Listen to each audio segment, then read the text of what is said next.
Sebuah rekaman ramai dibicarakan warganet di media sosial Telegram Jumat 22 November 2024. Pada rekaman tersebut memperlihatkan seperti apa robot transformasi Rusia yang telah diajarkan untuk berubah menjadi UAV. Robot ini dicetak 3D tapi itu bukan fitur utamanya berdasarkan dalam keterangan unggahan.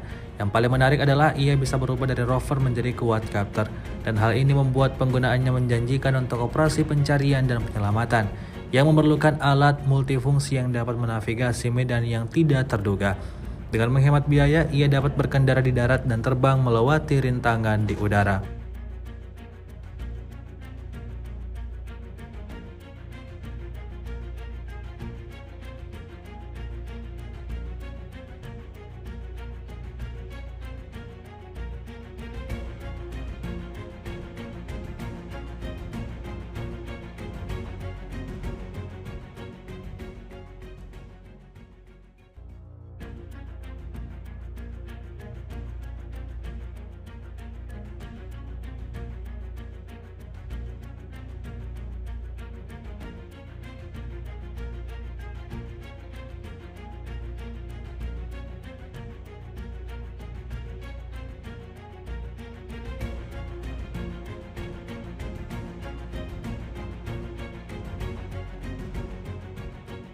Download Tribun X sekarang, menghadirkan lokal menjadi Indonesia.